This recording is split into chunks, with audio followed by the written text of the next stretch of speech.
Welcome to the web series Exploring 9/11, The World Before and After, a production of the National September 11th Memorial and Museum. I'm Clifford Channon.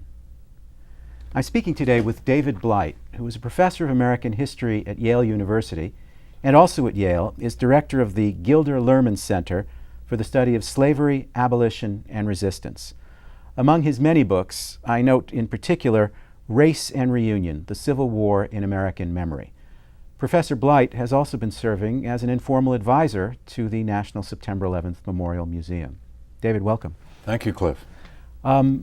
It's perhaps not immediately apparent why an expert on the Civil War is coming to talk to us about issues of memory and how events in American history are remembered.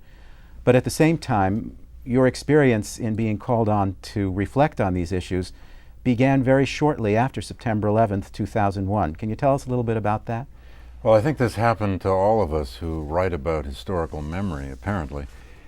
Within 48 hours of the attack on September 11th, I had a call from a reporter from New Jersey saying that her editor had assigned her to write an article on what kind of memorial would probably be constructed at what was, I guess, already being called Ground Zero. 48 hours after the attack, it was bizarre, and I remember saying something to her like, I have no idea, call me back in 10 years.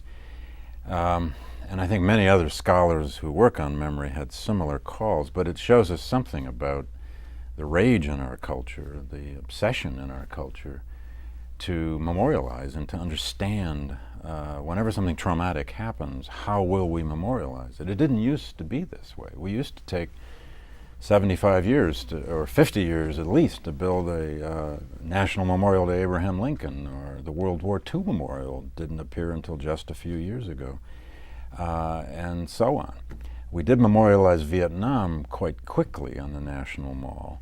So we have various comparisons to make here, but we are living in a time across the world, it seems to me, where there is a kind of rage to commemorate and memorialize that probably in modern history we've never seen another case quite like it. You turn, of course, for immediate references in thinking about memory to your own expertise in the Civil War, which itself ended in 1865 and yet is in some way an unconcluded episode in American history. I want to talk a little bit about this issue of a historical event and at what point it sort of transposes into a historical event seen through the screen of memory. What is the difference between history and memory? What happens to make one into the other? Well, a clear distinction we can make is that we use these terms almost interchangeably sometimes. People will throw off the word history or memory as though they are the same thing. They are not necessarily the same thing. When we use the term history, generally, we tend to mean what historians actually do, the craft of writing history or of presenting history perhaps in a museum. It's the work of the historian or the curator. It's a reasoned research based on evidence. It tends to be essentially secular. It is supposed to be guided by research tools and standards of evidence and so forth. And therefore it can be done by basically anybody. Anyone can claim I'm a historian if they can go to the local library and do research. Now, when we use the term memory, though, we don't necessarily mean research at all. We mean the stories passed on in a family, in a community, perhaps in an entire nation, within a religious community, within an ethnic group. They're the stories, or indeed even the deep myths that we grow up with, these encoded stories that tell us who we are, tell us what our identity is, tell us the narrative we want to live within. And memory tends to be more absolute, often more sacred. It tends to get linked to notions of heritage, what you've inherited from family or from community or from nation.